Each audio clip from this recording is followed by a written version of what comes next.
In the heart of a rugged landscape, nestled deep within the mountains, lay the small mining town of Dusty Creek. The air was thick with the scent of earth and metal, filled with the sounds of hammers striking rock and the distant rumble of carts rolling down narrow paths. This town, like many others, thrived on the promise of gold hidden beneath its surface, yet it bore a heavy weight of sorrow and hardship. Among the townsfolk was a weathered gold miner named Jack. He had spent years working in the mines, his hands calloused and his face lined with stories of toil and loss. Jack was known for his grit but also for his kind heart. He often shared what little he had with those in need. The other key figure in this tale was Reverend Eli, an elderly preacher who had devoted his life to bringing hope to the people of Dusty Creek.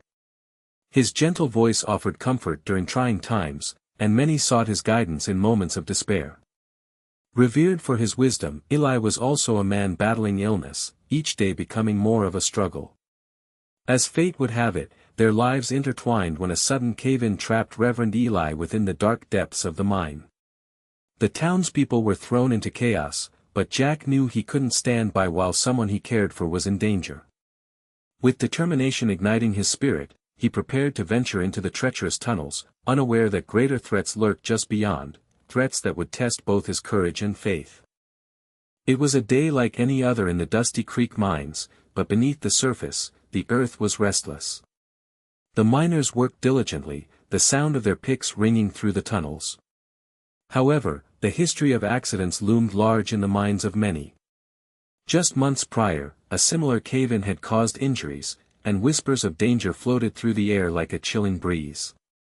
As Jack hammered away, deep in the shaft, he felt a tremor beneath his feet.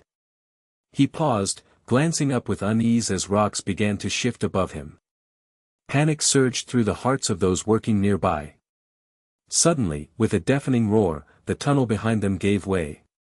Dust billowed like a storm cloud, obscuring vision and choking breath. The miners scrambled to escape, but the chaos spread quickly. In the shadows of the mine, Reverend Eli knelt in prayer for a lost soul when the ground beneath him trembled violently.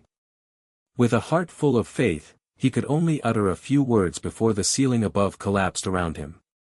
Rocks and debris fell heavily, sealing him within an unforgiving darkness.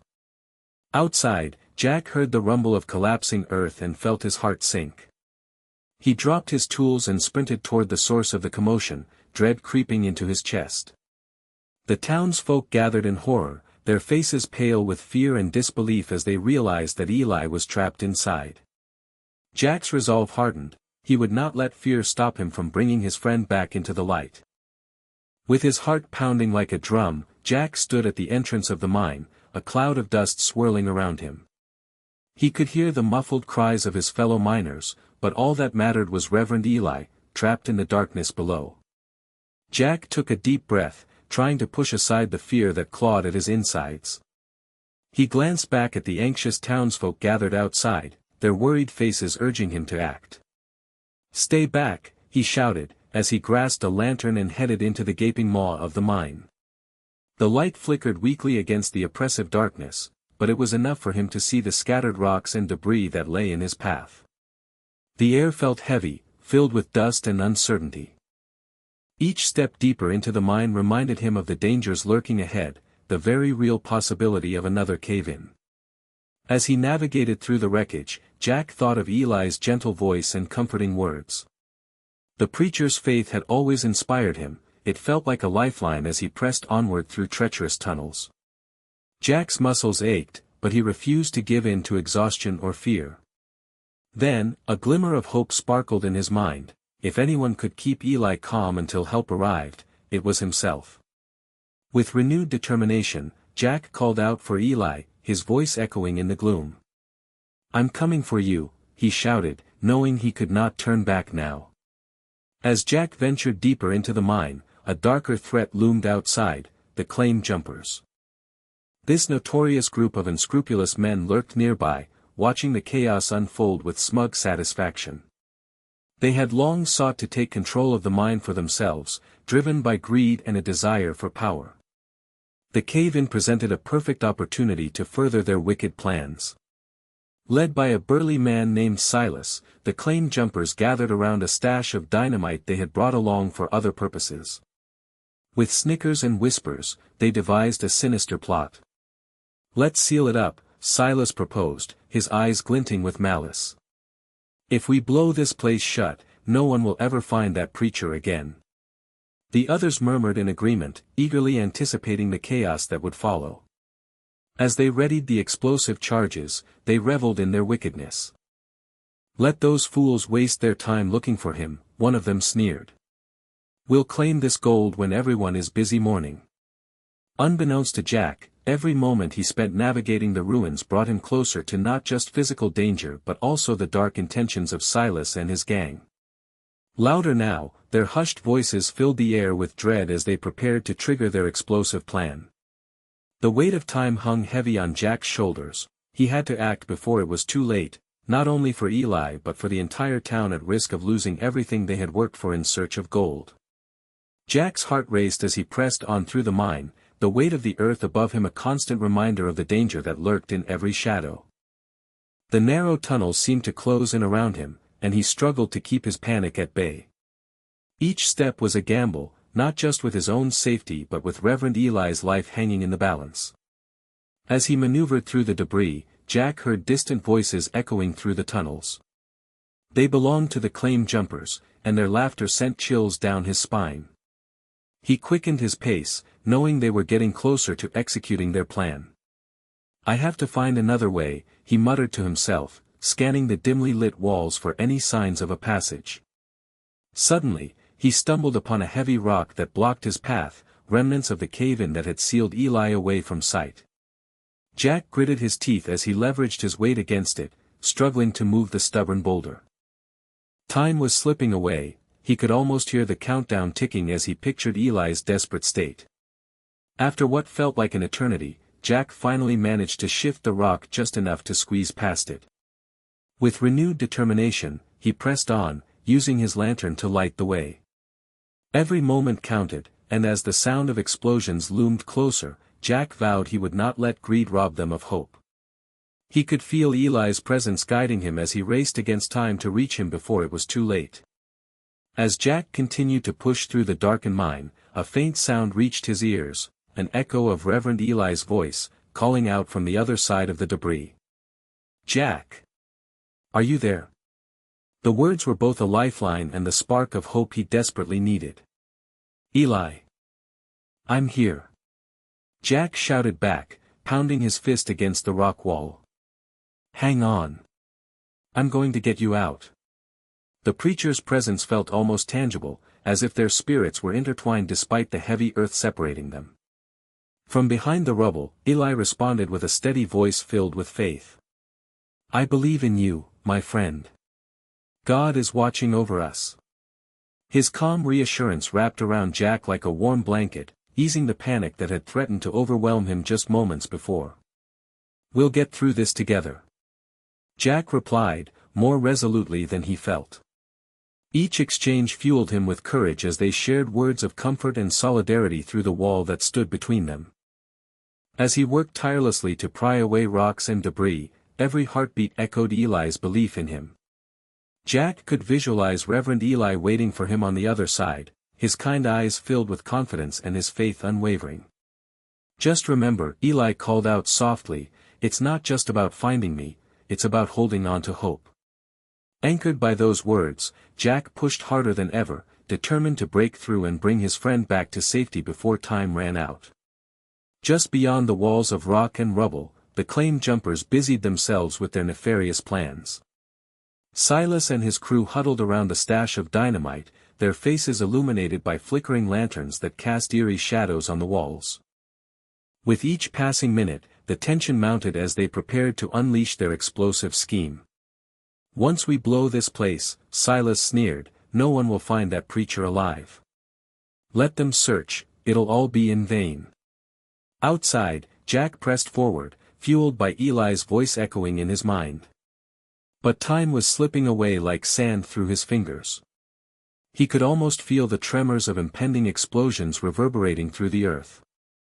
The faint sound of the claim jumpers laughing reached him, and his heart sank. They were getting closer to sealing Eli's fate. With every rock he moved, Jack could sense the urgency building inside him. Come on, he urged himself, sweat beading on his forehead as he dug relentlessly. He imagined Eli waiting just beyond the debris, his calm face urging him to keep going despite the looming danger.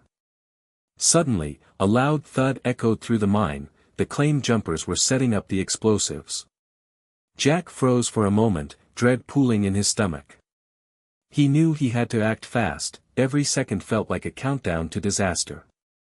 As he worked tirelessly against time, he felt a surge of determination rise within him. He would not let greed silence hope, he would reach Eli before the darkness consumed them both. Summoning every ounce of strength, Jack pressed on with renewed determination, the sound of distant laughter from the claim jumpers echoing ominously in his ears. As he reached a particularly treacherous section of the mine, he spotted a sturdy pickaxe buried in the rubble.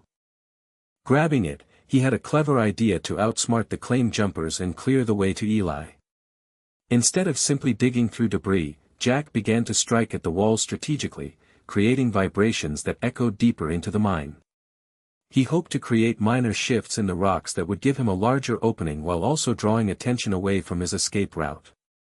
Each precise swing not only cracked away the barriers but also masked his movements from outside where Silas and his gang continued their preparations.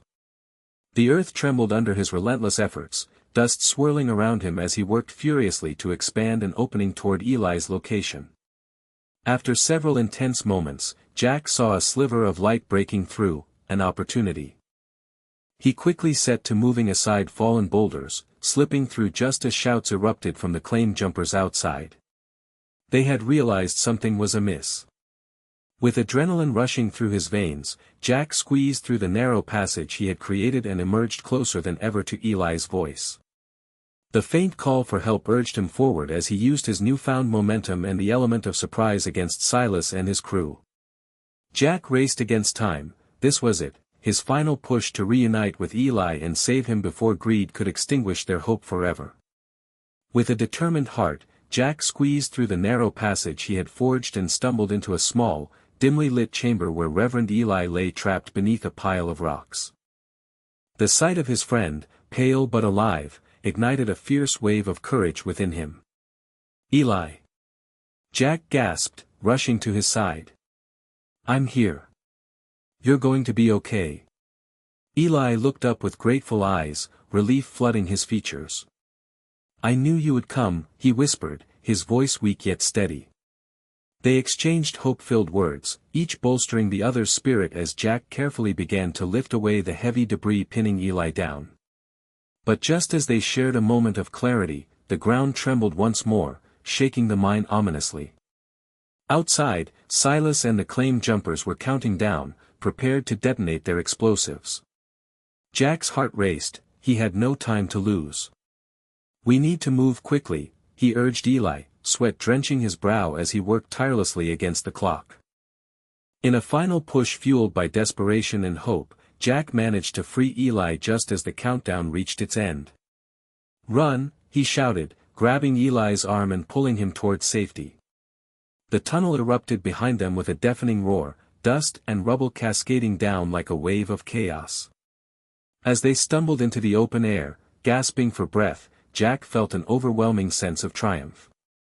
Courage had triumphed over greed that day, securing not just their own lives but also reaffirming the strength of their bond, a bond that would forever shine brighter than gold. As Jack and Reverend Eli stepped into the sunlight, the weight of their harrowing ordeal began to lift. They stood side by side, panting and covered in dust, but with hearts full of gratitude. The mine that had threatened their lives now stood as a symbol of resilience, a place where courage and hope triumphed over the darkness of greed. In the days that followed, the community of Dusty Creek rallied together. The miners shared stories of bravery, while families came together to support those who had faced danger. Reverend Eli's voice echoed through town, reminding everyone that true wealth lies not in gold or silver but in compassion and solidarity. We are stronger together, he preached at Sunday service, and our spirit must shine brighter than any treasure. Jack listened intently as Eli continued to inspire the townsfolk with tales of perseverance. He understood now that their bond was not just personal, it was woven into the very fabric of their community. This experience taught him valuable lessons about selflessness and the power of faith, not just in one another but in the goodness that can emerge from even the bleakest situations. As they looked out over their vibrant town, Jack felt a renewed sense of purpose. Together, they would rebuild not only the mine but also the trust and connection that made Dusty Creek a home filled with hope, proving once again that in a world often shadowed by selfishness, light could break through when people united for a common cause.